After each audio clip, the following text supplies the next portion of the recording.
결혼식 날 아침 거울 앞에 선 저는 오랫동안 마음속에만 담아두었던 생각을 꺼냈습니다.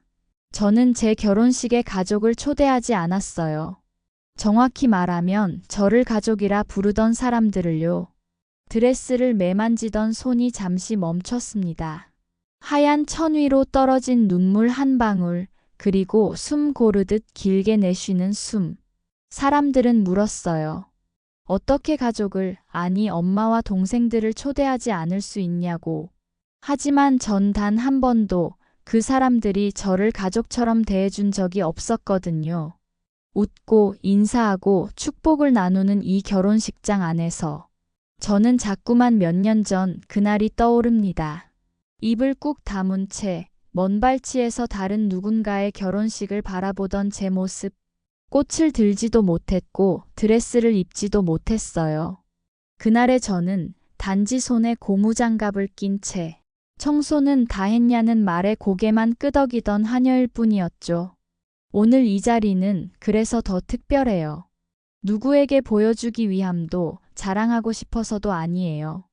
그냥 아주 오래전부터 바라고 바랐던 제 자리니까요.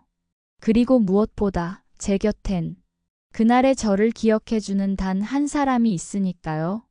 제가 6살이던 겨울 하얗게 눈이 내리던 날이었어요. 엄마는 제게 목도리를 둘러주며 이렇게 말했죠. 우리 딸 꼭 행복한 아이로 자라야 해. 그 말이 마지막이 될 줄은 그땐 정말 몰랐어요.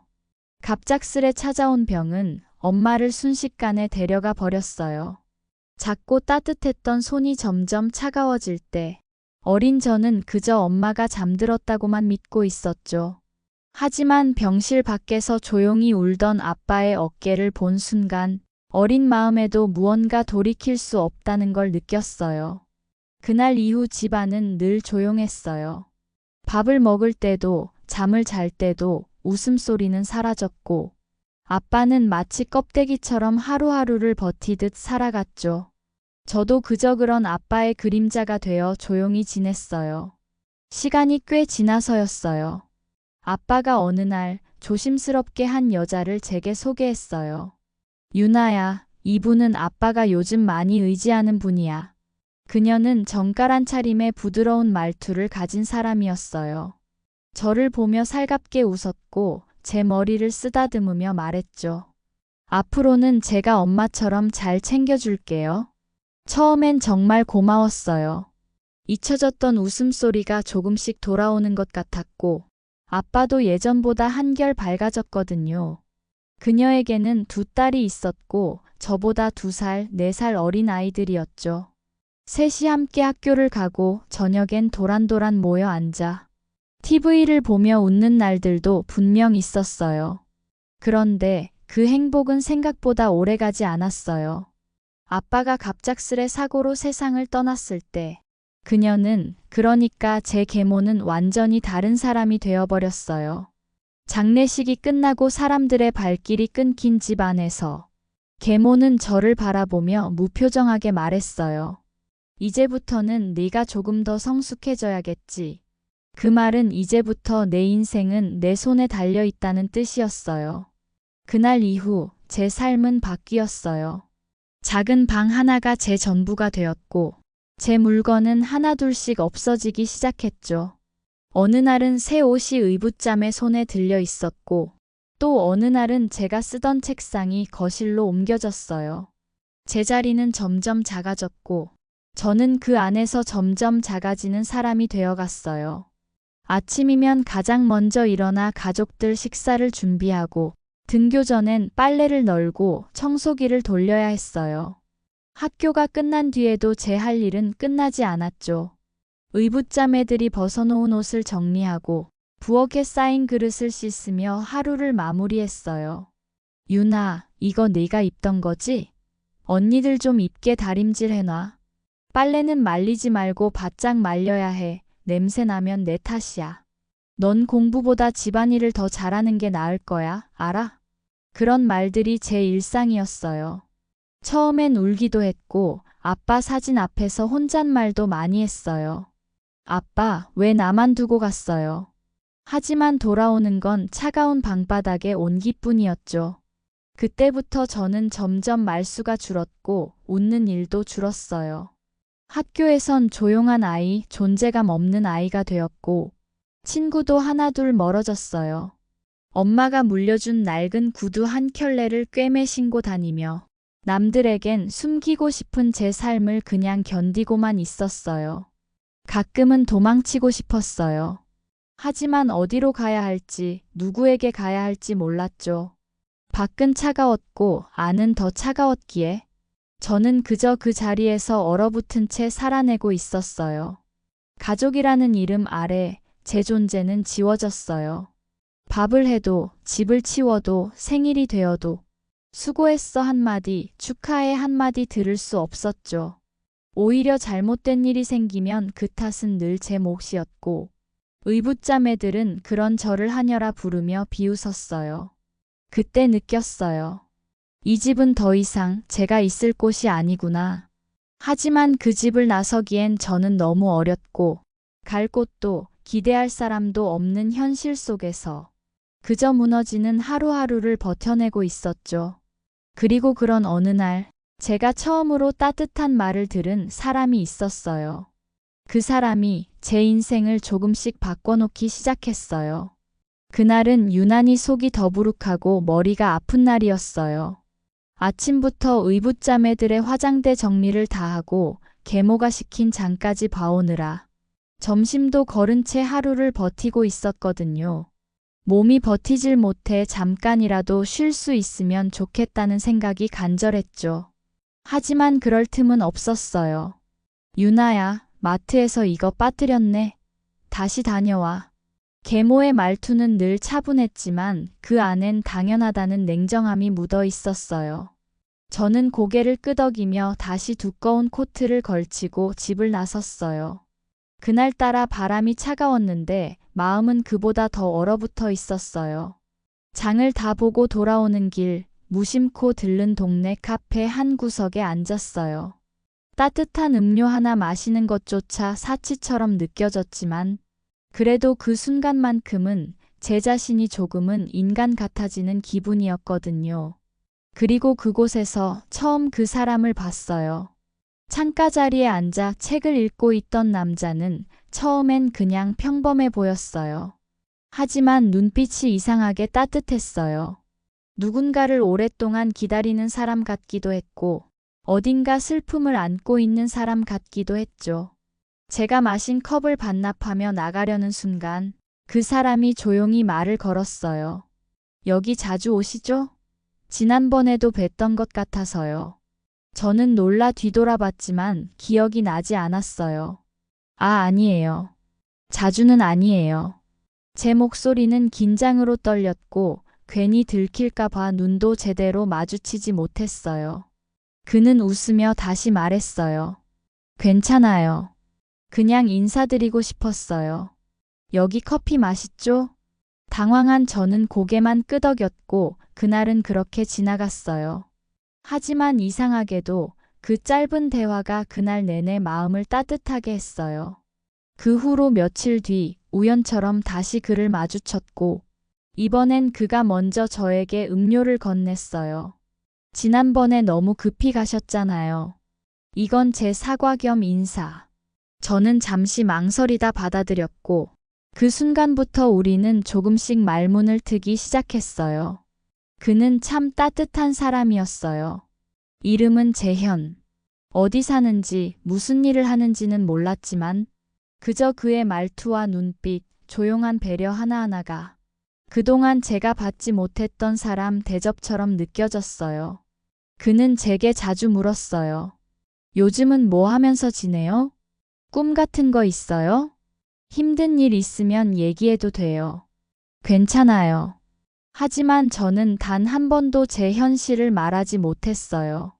말하는 순간 지금의 이 따뜻한 공기가 사라질까 봐 무서웠거든요.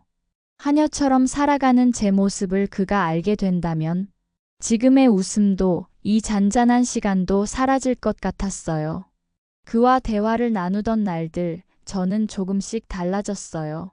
계모가 무슨 말을 해도 예전만큼 마음이 무너지지 않았고 의붓자매들의 비아냥에도 눈물이 나오지 않았어요. 그냥 내 편이 될지도 모르는 사람이 있다는 사실 하나로 조금 더 단단해질 수 있었어요. 하지만 그런 시간은 오래가지 않았어요. 어느 날 계모는 제 방에서 몰래 휴대폰을 확인했고 메시지 창에 떠있던 재현이라는 이름을 보고 얼굴빛이 변했어요. 그날 밤 계모는 냉장고 문을 쾅 닫으며 말했어요. 너 어디서 쓸데없는데 정신 팔고 다니는 거야? 너 같은 게 누굴 만나? 그쪽에서도 정체 알면 연락 끊을걸? 그리고는 제 휴대폰을 압수해버렸어요. 다음 날 저는 아르바이트도 그만두게 됐고 재현과의 연락도 완전히 끊겨버렸어요. 마지막으로 남아있던 그 온기마저 사라졌을 때 저는 또다시 그 차가운 현실 속으로 던져졌어요. 계모는 그 후로 더 날카로워졌고 의붓자매들은 여전히 저를 하녀 언니라 부르며 무시했어요. 심지어 자기들이 입던 속옷까지 제 방에 가져다 놓고 빨아서 제자리에 갖다 놔라고 말하곤 했죠. 그럴 때마다 저는 입술을 깨물었어요. 눈물은 삼켰고 억울하단 말은 한 번도 입 밖에 내지 않았어요. 그저 매일을 버티고 또 버티고 그렇게 살아갔어요. 하지만 마음 한구석에선 계속해서 그 사람 재현이 떠올랐어요. 그가 마지막으로 했던 말. 유나 씨는 정말 특별해 보여요. 그 말 한마디가, 그 사람의 눈빛 하나가 무너져가는 제 삶 속에서 처음으로 내가 누군가에게 소중한 존재일 수도 있다는 가능성을 심어줬어요. 그리고 그 믿음 하나가 훗날 제가 다시 일어설 수 있는 힘이 되었어요. 그날 이후 저는 더 이상 카페에 가지 않았고 재현과 나눴던 대화는 마음속에만 묻어두었어요. 휴대폰은 계모 손에 있었고 아르바이트도 끊긴 상황에서 그를 다시 만날 방법은 없었으니까요. 시간은 그렇게 흘러갔고 저는 점점 그 사람을 잊는 법을 배워야 했어요. 살아가는데 필요한 감정들, 설렘, 기쁨, 기대 같은 것들은 어느새 제 삶에서 사라졌어요. 그저 버티는 하루, 그게 제 유일한 일과가 되었죠. 그로부터 몇 년이 흘렀어요. 20살을 넘기고 23이 되었을 때쯤 의붓자매 중 첫째가 설레는 얼굴로 말했어요. 엄마, 나 이번 주 소개팅 있어. 완전 괜찮은 집안이라더라. 계모는 그 말에 눈빛이 반짝였고 직접 미용실 예약까지 해주며 딸을 치장하기 시작했죠. 저는 여전히 그들 틈에서 머리핀 하나 함부로 고를 수 없는 사람이었지만 이상하게도 그날은 자꾸 마음이 불안했어요. 왠지 모를 직감이 스멀스멀 피어오르듯 그 소개팅 자리에 나가선 안 될 사람이 나올 것 같았거든요. 그리고 며칠 후 첫째는 침울한 얼굴로 돌아왔어요. 입술을 깨물며 화를 억누르듯 말했죠. 진짜 뭐야 완전 재수 없었어. 나보고 겉만 번지르르 하다고 하질 않나? 갑자기 자리를 박차고 나가더라니까. 그 순간 제 심장이 미친 듯이 뛰기 시작했어요. 왠지 아니 분명히 그 사람이었어요. 재현. 그 따뜻했던 눈빛, 솔직한 말투. 그 사람만이 할 수 있는 말들이었어요. 며칠 후 의붓자매가 몰래 통화하는 걸 우연히 듣게 되었어요. 야, 근데 진짜 재현 오빠 걔 완전 재벌이래. 무슨 그룹 회장 아들이라던데. 나 몰랐어 진짜. 엄마도 완전 기대했는데 완전 망했어. 그 말에 숨이 멎는 줄 알았어요. 재현이라는 이름, 그리고 그 따뜻한 사람이 그런 집안의 아들이었다고요? 그제야 그가 말없이 건넸던 커피 한 잔, 조심스레 던졌던 질문 하나하나가 떠올랐어요. 저를 알기 위해 애썼던 그 진심이, 그 모든 순간이 다 진짜였다는 걸 깨달았어요. 그리고 또 하나, 그가 아직 날 잊지 않았을지도 모른다는 생각이 들었어요. 며칠 뒤 저는 시장에서 우연히 한 남자를 마주쳤어요. 낯익은 뒷모습, 조심스럽게 다가가려는 찰나. 그가 먼저 돌아봤고 눈이 마주친 순간 그는 숨을 멈춘 듯 멍하니 저를 바라봤어요. 유나 씨? 그의 목소리. 그토록 듣고 싶었던 하지만 영영 들을 수 없을 거라 믿었던 그 목소리가 너무도 선명하게 제 귓가를 울렸어요. 저는 아무 말도 하지 못한 채 서 있었고 그는 한 걸음에 제 앞까지 다가왔어요. 그리고 떨리는 목소리로 말했어요. 정말 유나 씨 맞죠? 그날 이후 계속 찾았어요. 연락이 끊기고 아무리 기다려도 나타나지 않아서 나 뭔가 잘못했나 싶었어요. 그 순간 모든 감정이 무너져 내렸어요. 억지로 눌러왔던 감정들, 꾹 참고 살아왔던 날들이 눈물로 터져 나왔어요. 그게 제 탓이 아니었어요. 제가 일부러 그런 게 아니라 연락하고 싶었는데 할 수가 없었어요. 그는 제 손을 조심스럽게 잡으며 말했어요. 이제 됐어요. 이렇게 다시 만났으니까 이번엔 절대 안 놓칠 거예요. 그날 이후 우리는 다시 조심스럽게 연락을 이어가기 시작했어요. 그는 여전히 따뜻했고 한결같이 저를 아껴줬어요. 제 이야기를 들으면서 눈시울이 붉어지던 그의 표정을 잊을 수 없어요. 어떻게 그런 대우를 받으면서도 그렇게 밝게 웃을 수 있었어요? 그 말에 저는 고개를 숙이며 조용히 말했어요. 그냥 살아야 했으니까요. 그는 말했어요. 이제부터는 그런 이유 말고도 웃을 수 있게 해줄게요. 그 말 한마디에 저는 처음으로 앞으로의 인생을 기대하게 됐어요. 그 사람 곁이라면 이제는 나도 조금은 행복해질 수 있을지도 모르겠다는 생각이 들었어요. 그리고 그의 존재는 단지 위로가 아닌 제 삶의 방향을 바꿔놓게 돼요. 재현은 자주 말했어요. 지금껏 버틴 것도 살아낸 것도 대단한 거예요. 그 말이 그렇게 크게 울릴 줄은 몰랐어요.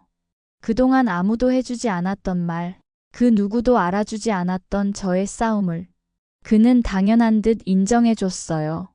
그리고 그는 제게 묻기 시작했어요. 유나 씨는 뭐 하고 싶어요? 하고 싶은 거, 진짜 좋아했던 거 뭐든 말해봐요. 처음엔 아무 대답도 할 수 없었어요. 생각조차 해본 적이 없었거든요. 매일이 생존이었고 욕심을 품는 건 사치처럼 느껴졌던 삶이었어요. 하지만 그의 물음은 매일같이 이어졌고 그 말들이 저를 조금씩 생각하게 만들었어요. 저 옷 만드는 거 좋아했어요. 예전에 엄마랑 천조각 모으는 거 좋아했거든요. 디자인은 제대로 배워본 적 없지만 그냥 좋아했어요. 그는 고개를 끄덕이며 말했어요. 그거면 충분해요. 좋아하는 마음이 있으면 시작할 수 있어요. 그의 응원에 저는 처음으로 마음을 열었어요. 직접 손으로 천을 고르고 중고 재봉틀을 하나 구해와 밤마다 조용히 작업을 시작했어요. 처음엔 서툴렀고 실밥이 엉키기 일쑤였지만 그럴수록 더 오래 붙잡게 되었어요. 누구에게도 인정받지 못했던 제가 이 작은 바늘땀으로 나를 조금씩 되살려내고 있었어요. 재현은 말했어요. 그림도 너무 좋고 감각도 있어요. 이걸 그냥 취미로만 두긴 아까워요. 혹시 작게라도 팔아볼 생각 없어요? 그 말에 용기를 냈고 작은 온라인 쇼핑몰을 열게 됐어요. 유나스핸드. 내 이름이 걸린 첫 가게였어요. 처음엔 하루에 하나 팔릴까 말까였어요. 직접 사진을 찍고 포장을 하고 손편지도 썼어요. 고객에게 전하고 싶은 마음을 한 글자 한 글자에 담았어요. 그리고 얼마 지나지 않아 감성이 너무 좋아요. 포장의 정성이 느껴져요. 하나둘 후기들이 올라오기 시작했어요. 그 말들이 얼마나 고마웠는지 몰라요. 저는 그동안 단 한 번도 누군가에게 좋다는 말을 들어본 적이 없었거든요. 이 작은 칭찬들이 저를 더 단단하게 만들었고 점점 더 나은 제품을 만들고 싶어졌어요. 재현은 그런 저를 묵묵히 지켜봐 줬어요. 성공을 재촉하지도 않았고 실수에 실망하지도 않았어요. 그저 제가 제 속도로 앞으로 나아갈 수 있도록 뒤에서 묵직하게 받쳐주는 사람이었어요. 그렇게 1년, 제 가게는 입소문을 타기 시작했고 SNS를 통해 디자인이 알려지며 주문이 급격히 늘었어요. 하루에 포장만 몇십 개씩 해야 하는 날도 생겼고 급기야 작은 작업실까지 얻게 되었어요. 작업실에 처음 들어갔던 날, 작은 창으로 햇살이 들어오던 그 풍경을 아직도 잊지 못해요. 어릴 때 꿈꾸던 내 공간. 그곳에서 저는 진짜 나로 살아가기 시작했어요. 재현은 늘 그 자리에 있었어요. 유나 씨가 이렇게 해낸 거예요. 나는 그저 옆에서 박수친 것뿐이에요. 그 말이 너무 고마워서. 그에게 기대 울고 싶은 날도 많았지만 저는 더 이상 울지 않기로 했어요. 왜냐면 이제 제 삶은 눈물로 채워지기엔 너무 소중해졌거든요. 그렇게 또 시간이 흘렀고 저는 어느덧 작지만 단단한 브랜드의 CEO가 되었어요. 인터뷰 요청도 들어왔고 잡지에도 실렸고 무엇보다도 제 스스로를 당당하게 소개할 수 있게 됐어요. 저는요, 많이 무너졌던 사람이에요. 하지만 무너졌던 만큼 다시 쌓을 수 있다는 걸 이 삶이, 이 작은 브랜드가 증명해 줬어요. 그리고 어느 날 재현이 제 손을 꼭 잡고 말했어요. 이제 함께 걸어가면 어때요? 내가 그때 유나 씨를 처음 봤을 때부터 언젠가는 이 말을 하게 될 줄 알았어요. 그는 조용히 반지를 꺼냈고 전 말없이 눈물을 흘리며 고개를 끄덕였어요. 그 순간 떠올랐어요. 창고방 구석에서 혼자 울던 15살의 저, 비 오는 날 시장에서 쓰러졌던 20살의 저, 그리고 카페 구석에서 조용히 위로받던 어느 날의 저. 그 모든 순간이 이 결심을 위한 시간이었어요. 이젠 저도 누군가에게 사랑받을 자격이 있다는 걸 제 스스로가 증명할 수 있었어요. 그날 이후 저와 재현은 더 이상 숨어 지내지 않았어요. 손을 잡고 길을 걷고 서로의 이름을 거리에서 부르고 가끔은 사람들 앞에서도 장난을 치며 웃기도 했어요. 누구의 시선도 누구의 눈치도 보지 않아도 되는 일상이 처음에는 어색했지만 점점 익숙해졌어요. 그리고 어느 날 재현은 조용한 저녁 식사 자리에서 말을 꺼냈어요. 우리 결혼식 작게 할까? 조용하게 진심만 담아서. 그 말에 저는 고개를 끄덕였어요. 화려한 결혼식이 아니어도 괜찮았어요. 누군가에게 과시하고 싶어서 하는 결혼이 아니었으니까요. 저는 그저 지금의 제 인생을 함께 나누고 싶은 사람과 평생을 약속하고 싶었을 뿐이었어요. 하지만 세상은 그리 조용히 내버려 두지 않았어요. 결혼 발표는 재현의 가족을 통해 세간에 알려졌고 대기업 회장의 외아들이 소박한 디자이너와 결혼한다는 소식은 언론과 SNS를 통해 순식간에 퍼져나갔어요. 그리고 당연히 그 소식은 계모와 의붓자매들에게도 전해졌겠죠. 며칠 후 낯선 번호로 전화가 걸려왔어요. 받지 않았지만 다시 또, 그리고 또, 결국 제가 운영하는 쇼핑몰 앞까지 찾아온 사람이 있었어요. 낯익은 구두, 차가운 시선, 계모였어요. 유나야. 그 차분한 목소리를 듣는 순간 이름 하나로 묘하게 뒤틀린 감정들이 파도처럼 밀려왔어요. 이제 와서 무슨 일이세요? 제 말에 그녀는 어색한 웃음을 지으며 말했어요. 축하한다, 결혼한다며. 언니가 신문 보고 얼마나 놀랐는지 알아? 우리 유나가 이렇게 성공할 줄은 정말 몰랐네. 이제 진짜 가족 되는 거구나. 그래도 식장은 알려줘야지. 피는 못 속이잖아. 그 순간 제 안에 뭔가가 툭 하고 끊어졌어요. 그녀는 단 한 번도 저를 가족이라 부른 적이 없었어요. 아프다고 말했을 때, 졸업식 날 아무도 오지 않았을 때, 생일에 촛불조차 켜지 못했던 그 수많은 날들 동안 그녀는 저를 가족으로 인정한 적 없었어요. 저는 조용히 또렷하게 말했어요. 그럼 왜 전 가족 취급도 안 하셨어요? 순간 그녀의 얼굴이 굳었어요. 저는 한 발 다가서며 말을 이었어요. 힘들다고 말하면 징징대지 마라 했고 미안하단 말 한마디 없이 저한테 모든 걸 떠넘기셨잖아요. 제가 옷 물려 입고 신발도 끊어진 거 꿰매 신을 때 당신은 그저 조용히 있으라고만 했어요. 계모는 아무 말도 하지 못한 채 입술을 깨물었고 저는 마지막으로 말했어요. 제 결혼식엔 초대장 드릴 생각 없습니다.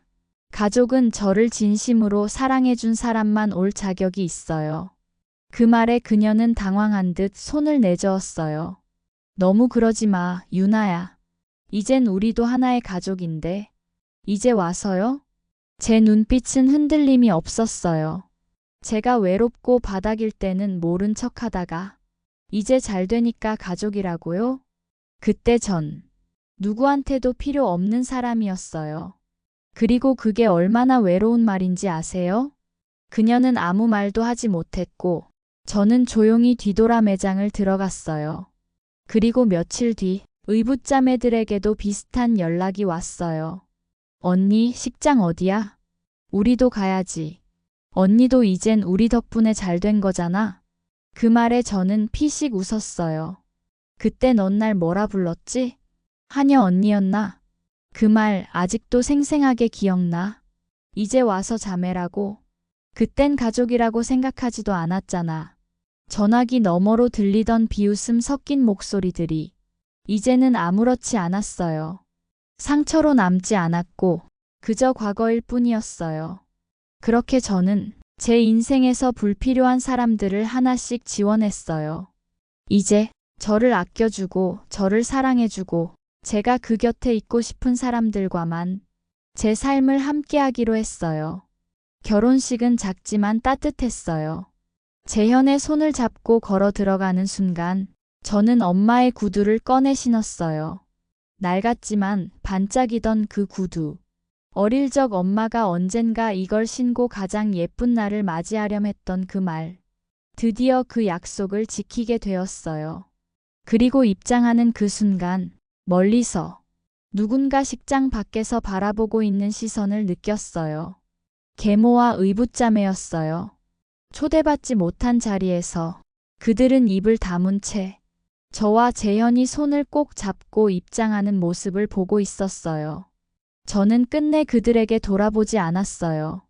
이제 그들에게 증명할 것도 해명할 것도 없었어요. 그 순간은 오직 저와 그 사람 그리고 이 자리를 축복해주는 사람들을 위한 시간이었어요. 세상에서 가장 조용한 승리. 그 누구의 박수도 필요하지 않았고 그저 서로의 손을 꼭 잡고 입장하는 그 시간이 제가 지금껏 걸어온 모든 길에 대한 가장 따뜻한 위로였어요.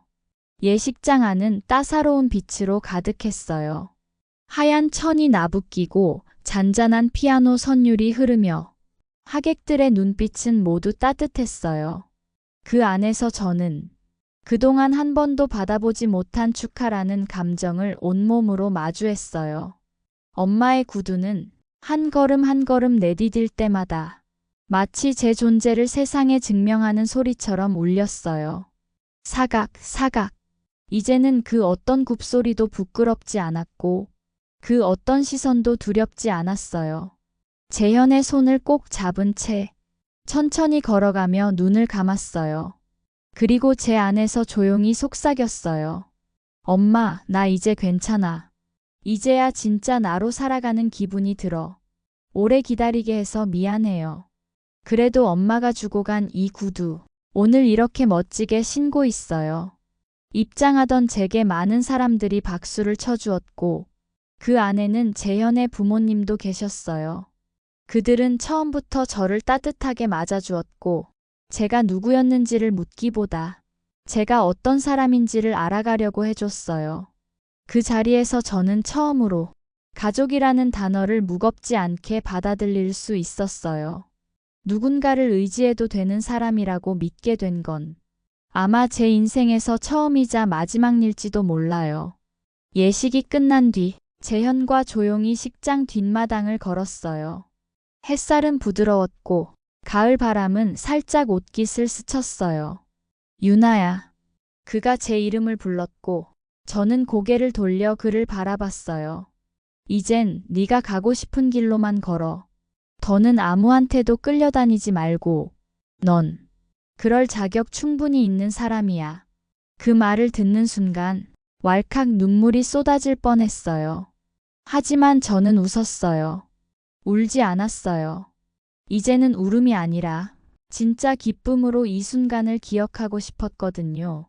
그리고 그날 밤 저는 엄마의 구두를 다시 상자에 곱게 넣으며 속삭였어요. 이제는 나도 누군가의 엄마가 되면 이 구두를 꼭 물려줄래요. 이 구두를 신는 날이 그 아이에게도 가장 찬란한 날이 되게 하고 싶어요. 이제 저는 제 삶을 사랑해요. 누구에게 짓밟히던 존재가 아니라 제 두 발로 당당히 걸어온 사람이니까요. 누구의 시선에 갇히던 아이가 아니라 스스로 세상을 바라볼 수 있는 어른이 되었으니까요. 계모와 의붓자매가 어떻게 지내는지는 몰라요. 한때는 궁금하기도 했고 그들이 후회하길 바랐던 적도 있었어요. 하지만 이제는 그들의 인생에 제가 있지 않기를 바랄 뿐이에요. 그들도 저처럼 스스로를 돌아볼 수 있기를, 그리고 언젠가 누군가에게 상처 준 만큼 그만큼의 진심으로 살아가기를. 저는 이제 새로운 삶을 시작했어요. 사랑하는 사람과 함께 제가 처음부터 꿈꿔온 그 자리에서 내 이름을 당당히 부르며 살아가요. 그리고 지금 이 이야기를 듣고 있는 여러분께 말하고 싶어요.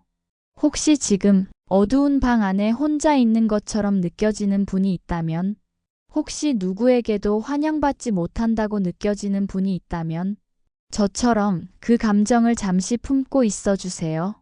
정말이에요. 그건 끝이 아니에요. 언젠가 지금의 외로움이 당신을 더 단단하게 만들어줄 거예요. 그리고 꼭 기억해 주세요. 당신은 사랑받을 자격이 있는 사람이에요. 그 어떤 순간에도 그 사실만큼은 절대 잊지 말아주세요. 이 영상이 마음에 닿았다면 잊지 말고 좋아요와 구독, 그리고 당신의 이야기를 댓글로 들려주세요. 당신의 오늘도 진심으로 응원할게요.